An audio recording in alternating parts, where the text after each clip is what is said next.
Eh bien, bonjour à toutes et à tous, bienvenue sur Comics Party pour la deuxième partie de ma collection de comics. Tout d'abord, un grand merci à l'accueil que vous avez réservé à la première partie. D'ailleurs, si vous n'avez pas vu, je vous mets le lien juste en haut pour pouvoir voir cette vidéo. Ça me va droit au cœur, c'est très sympathique en tout cas. On va continuer dans le même esprit, partager ensemble les quelques titres que j'ai envie de partager avec vous dans cette collection DC Comics et Marvel. C'est parti donc pour cette deuxième partie.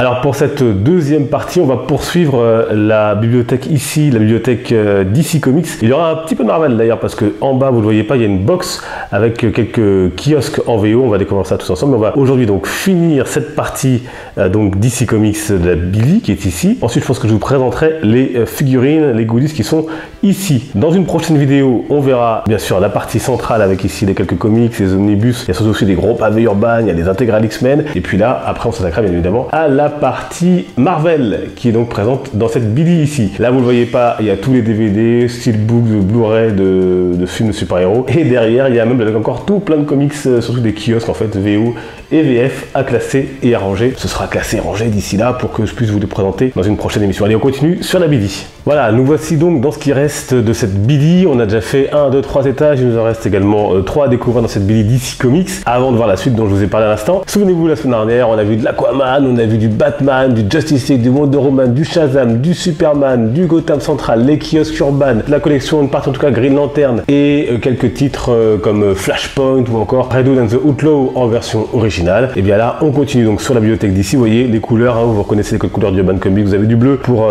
tout ce qui est DC, tout ce qui est Superman. Vous avez du rouge avec Wonder Woman et Flash. Vous avez du mauve avec l'univers de Batman. Donc voilà ce qui nous attend pour cette vidéo. Je vous présente vite fait ce qu'il y a ici autour des comics, devant les comics. Là nous avons une pop de Superman, Superman the Movie, vous reconnaissez. Là vous avez une pop de notre ami le Chevalier Noir. Ici vous avez deux pops qui m'avaient été offerts par l'ami Théo, que je salue bien bas. Salut Théo. Donc de Earth One, Batman et hop, ici la pop de Deathstroke. Et ici un Batarang qui m'avait été offert il y a 2 ans maintenant par également un abonné que je salue, que je remercie encore. C'est vraiment du plus bel effet. Hop, je vous le montre. Le voici, le voilà. Allez, on est parti, on attaque avec les comics. Ici, souvenez-vous, sorti il y a quelques années, DC Universe Rebirth. C'est ce qui permettait de faire le lien avec l'univers Rebirth qui est toujours d'actualité dans la publication de DC Comics en France. Bien évidemment, DC Rebirth qui fait suite à la période New 52.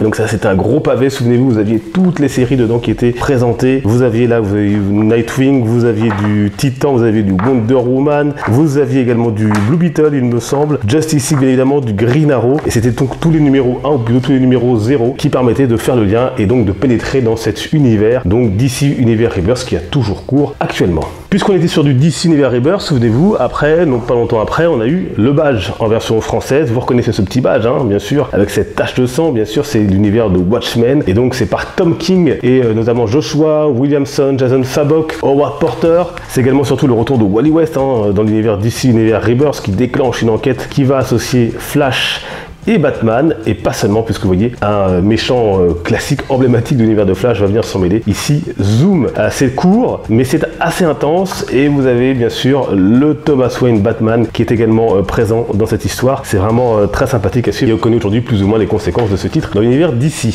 À côté, vous avez un autre DC Universe Rebirth sur Superman, qui me semble-t-il n'était pas extraordinaire. Ouais, c'est ça, c'était pas... moi, j'ai pas spécialement accroché plus que ça à celui-là. Ensuite, à côté, vous avez des titres Rebirth. Vous avez là du Flash Rebirth, Batman Detective Comics, qui est vraiment très bien, Wonder Woman Rebirth. Là, alors pas du tout du Rebirth, mais un très grand titre de Superman, American Alien. Et donc là, on a plusieurs étapes de la vie de Superman, de la jeunesse de Superman, de son enfance à son adolescence, et c'est vraiment très réussi.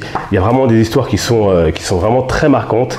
Je vous conseille de le lire. Là, vous avez même du Deathstroke qui apparaît. Là, vous avez différents styles, comme vous voyez, de dessinateurs également, hein, qui font leurs dents sur ce titre. Je vous le conseille vraiment, hein, American Alien, si vous voulez lire du Superman et découvrir un Superman différemment, ça vaut largement le coup.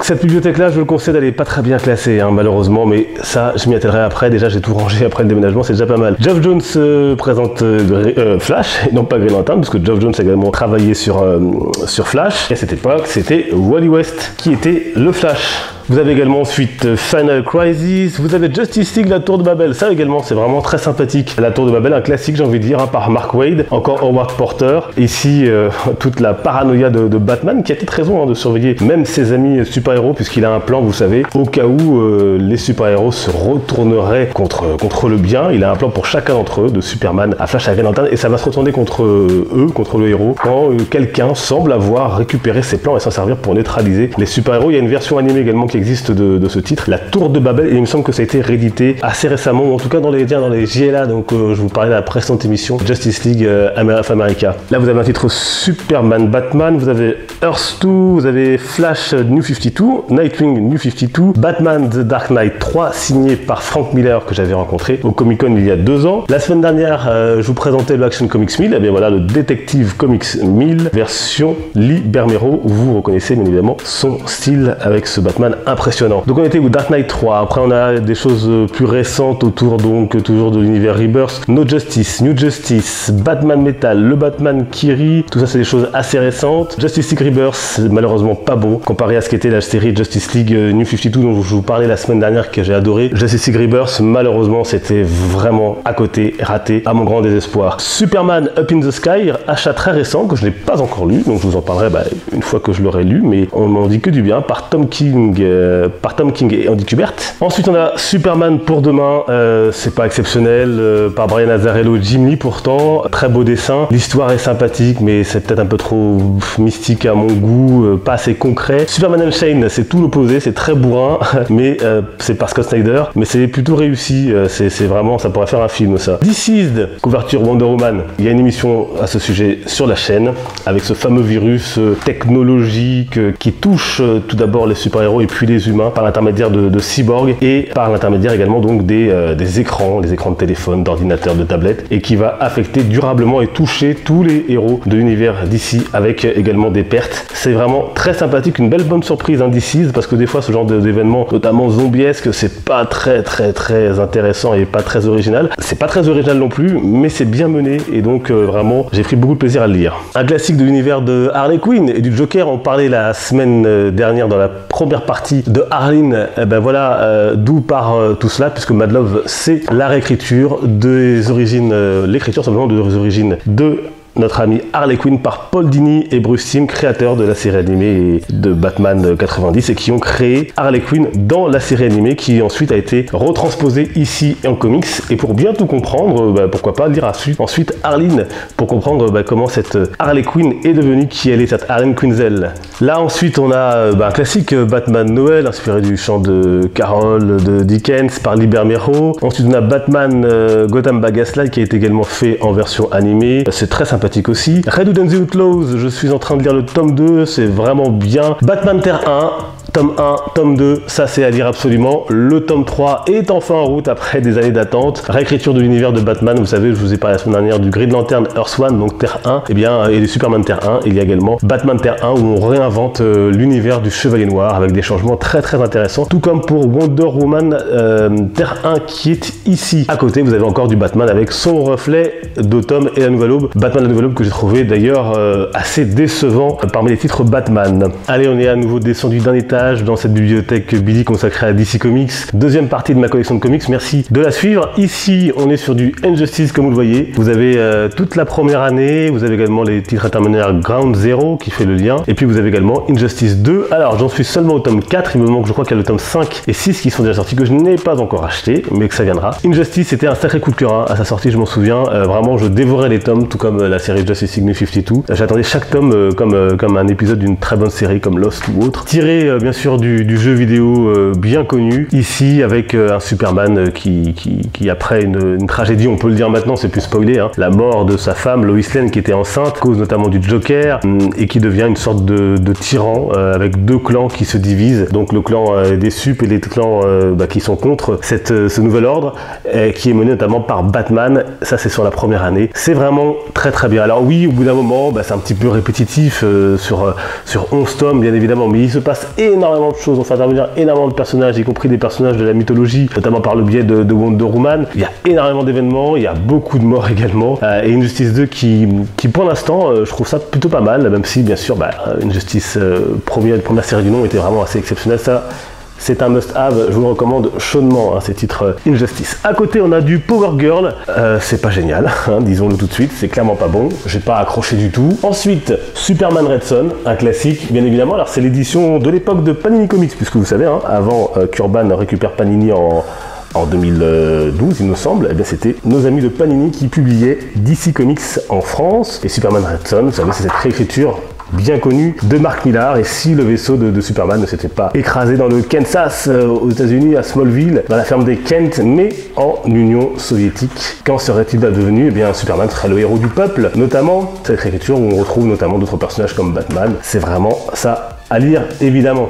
À côté, là, on a quelques-uns des titres de la collection Eagle Moss, certains titres que j'avais pas dans d'autres formats. Vous avez Wonder Woman, Dieu est mortel, c'est excellent. Légende, il semble que ça c'est avec Darkseid, c'est très bien. Également, c'est la Justice League. Origine secrète, le Superman, qui est vraiment très bien aussi. Là, vous avez du Dark Knight Returns, tiens. Vous avez année 1, ça c'est quoi déjà? C'est Justice League année 1. Le dernier fils autour de Superman également, c'est sympathique sans plus. Robin année 1 également dans cette collection. Ensuite, vous avez un livre-jeu, Meurtre au manoir des Wayne, que je n'ai toujours pas attaqué, ça fait des années que c'est là. Je vais lui mettre parce que ça m'avait l'air très sympathique quand je l'ai acheté. Vous avez ici quelques titres de la collection Urban Kids avec Justice League Aventure. Je suis un grand amoureux de cette série, comme celle de Batman notamment. Vous avez également le Batman et les Tortues Ninja qui me semble a depuis été réédité dans la collection classique. Là vous avez une petite encyclopédie sur les personnages d'ici Comics. Là vous avez un titre de l'époque dans son jus, Les Jeunes Titans de Mark Wolfman bien évidemment, et Georges Pérez avec le titre Exorcisme. Alors ça c'est vieux, hein. La Reddit, c'est mensuel à Reddit de l'époque, avec ses couleurs qui ont un petit peu pris. Je l'ai eu, hein. Et je crois qu'on retrouve ça dans les formats New Teen Titan, que je vous montrerai dans une prochaine émission. À côté, vous avez le prélude d'Infinite Crisis, ici dans la version Panini Comics. La Ligue des Justiciers Nouvelle Génération, c'est également de l'Urban Kids, donc je vais le déplacer, c'est pas sa place. C'est mieux. Là, vous avez certains titres comme Batman, d'ombre et lumière, Green Lantern, origine secrète, ça on le retrouve dans les Geoff Johns présents Green Lantern. Green Lantern sans péché avec Green Arrow. C'était pas fou non plus, ça d'ailleurs. Édition Panini Comics. Green Lantern Emerald Dawn. J'ai la suite en kiosque. J'en ai parlé dans la vidéo spéciale Green Lantern, me semble-t-il. Donc c'est de la VO. Ensuite vous avez Batman and the Outsiders. Ici vous avez quoi? La menace de Darkseid par Jerry Conway, la Ligue des Justiciers. Là aussi, c'est bien sûr du vintage, hein, c'est 12 francs à l'époque. Là encore, la Ligue de Justice, album numéro 4, Artima.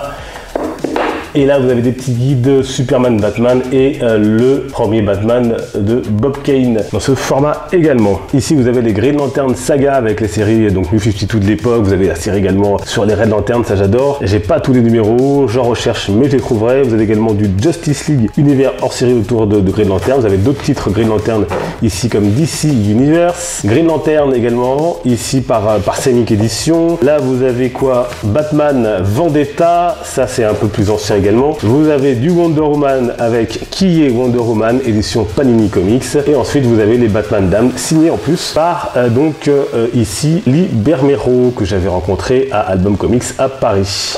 Alors on va changer de point de vue hein, pour découvrir le contenu de cette box. Je pense pas tout vous montrer parce que sinon ça risque d'être un petit peu long et un petit peu fastidieux. On démarre. Hop, ici, qu'est-ce qu'on a?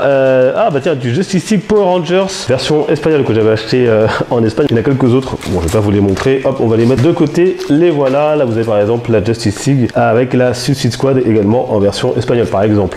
Alors si je regarde là, après on a tout ce qui est renouveau actuel des X-Men, Power of X, la série X-Men de Hickman, très belle cover ici que vous connaissez sûrement. Hop, une très belle couverture ici, Venom, vous le voyez avec Venom justement, gueule ouverte, gueule hurlante, prêt à avaler notre Spidey et pas n'importe lequel puisqu'il s'agit, vous le voyez, de Miles Morales. Désolé pour le reflet. Là vous avez les Doomsday Clock, bientôt en VF chez nos amis de Urban Comics, avec notamment une version Deluxe dans leur nouvelle collection, là avec la version couverture 3D qui bouge et qui forme le masque de Rorschach et les logos ici de Superman, Wonder Woman et Batman. Hop là, c'était cette collection avec les couvertures New 52, avec les vilains de l'univers DC Comics. Vous avez ici Black Adam, vous avez également Mr. Freeze, ici Double Face avec sa pièce, également Scarecrow, l'épouvantail ici même, Doomsday également ici qui fait bien du mal à notre ami Superman dans cette couverture 3D, je sais pas si vous voyez bien l'effet 3D, hein. Le pingouin bien évidemment, et Bane.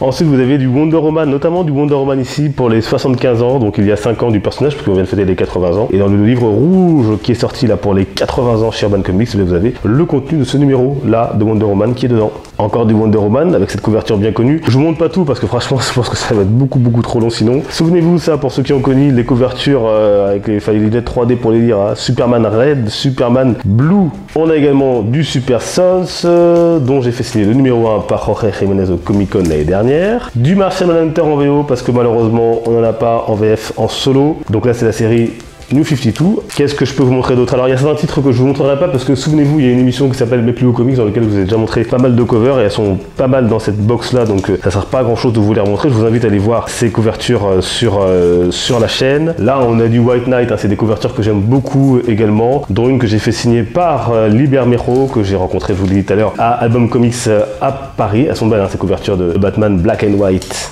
Elles sont vraiment très belles. Celle-ci notamment. Bon, celle-ci, je vous la présente plus, hein. C'est une très connue, l'anti-killer cover, Batman avec zoom up quand on bouge la couverture, pas n'importe quel Batman, puisque ici c'est Thomas Wayne et à ses pieds son fils Bruce et sa femme Martha. Alors, du Batman Rebirth, hop, Batman Metal en VO également, Secret Empire également en VO. Dans les très belles couvertures, on a bien sûr celle-ci, The Amazing Spider-Man, couverture of course de Gabriele Dell'Otto, Mary Jane Spider-Man, The Amazing Spider-Man 32. Je vous montrais tout à l'heure du Detective Comics 1000, voici la version classique par Jimmy.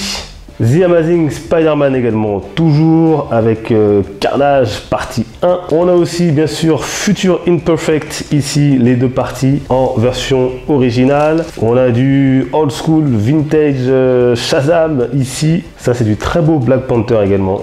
Très belle couverture. Allez, quelques dernières couvertures. Après, je vous invite à aller voir hein, les vidéos, mes plus belles covers. Certaines qui restent dans la boîte sont présentées dessus, mais je peux pas tout vous présenter. Je vous en montre quelques-unes. Celle-ci, l'Absolute Carnage, bien évidemment. Magnifique, c'est la variante Edition. Incroyable. Ici, Riri Williams, Flash 750. Vous reconnaissez bien évidemment les traits ici de notre ami Jim Lee. La couverture de quelques-uns des personnages iconiques de DC, j'adore celle-ci. Hein. Martian Manhunter. Ici, la Justice League. Ou encore ici, notre ami Superman. Voilà donc pour cette box VO, hein, je ne vais pas tout montrer, mais encore une fois, vous avez d'autres comics à voir. Sur mon compte Instagram, par exemple, le Comics Party, n'hésitez pas à me suivre, je poste les covers des couvertures que j'achète. D'ailleurs, vous, est-ce que vous lisez aussi de la VO? Dites-le moi dans les commentaires. Moi, je lis hein, quelques séries que vous avez remarqué en VO, comme les X-Men par exemple, que je continue à suivre. Et puis, le reste, je les prends également en omnibus maintenant. J'ai décidé hein, de compléter les trous de la collection avec les omnibus, on verra ça une prochaine fois. Allez, on monte ici sur le meuble central pour voir quelques-unes des figurines. Je pense qu'on va pas tous les voir, on va s'arrêter à celle de DC Comics. Et comme ça, quand on commencera la prochaine fois Marvel, eh bien, on verra la partie Marvel qui se trouve à droite, juste ici. Pour pas que la vidéo soit trop longue, je pense qu'elle sera déjà assez longue pour cette partie 2. Ici, vous avez les Kotobukiya, vous les connaissez bien. Si vous suivez la chaîne, je les ai achetés il y a maintenant 4 ans, pour la plupart. C'était parmi les premières vidéos de la chaîne. Vous avez celle ici de notre ami Green Lantern, qui est très jolie d'ailleurs. Vous avez celle de Superman, celle de Flash, celle de notre ami Aquaman, celle de Shazam. Là derrière, vous avez le coffret Superman versus Muhammad Ali, très beau coffret, il y a une émission complète sur la chaîne, je vous invite à aller le voir pour découvrir le contenu, c'est vraiment très sympa, très joli. Là-bas vous avez une pop que je sais que certains d'entre vous aiment beaucoup, la Clark Kent classique avec Clark, son costume de journaliste qui ouvre sa chemise. Je vous la montre quand même d'un tout petit peu plus près, c'est celle-ci. En dessous de Clark Kent, là vous avez, on va retirer Shazam pour le voir, hop, vous avez le Jim Lee de la Comic Con de, je sais plus, San Diego, je crois, il y a quelques années. C'était une édition spéciale avec la reproduction ici dans une petite figurine et une représentation d'un sketch de Jim Lee. Ensuite ici, vous avez donc notre ami Batman pour les 80 ans avec son premier costume, ses gants mauves, vous les reconnaissez. Ici, vous avez de la pop Batman v Superman avec Superman et Batman. Ici, vous avez une Q-Fig de Flash. J'adore ces petites Q-Fig, moi je trouve ça vraiment super sympa. En action, le Flash, comme vous voyez ici. Et derrière, là, juste là, hop, vous avez le coffret animé Batman qui m'a été signé par Bruce Timm que j'ai rencontré en 2016 à la Paris Comic Expo, qui n'existe plus aujourd'hui. Voilà donc, ça me semble pas mal, on va s'arrêter là. La prochaine émission, la partie 3, on démarrera donc sur la partie des figurines Marvel. On ira voir ici le meuble central, il y aura du Marvel mais encore du DC. Voilà, écoutez, j'espère que ça vous a intéressé. J'ai comme d'habitude pris beaucoup de plaisir à vous présenter ces comics. Merci d'avoir suivi cette émission, à très vite, portez-vous bien, les comics sont une fête. Ciao!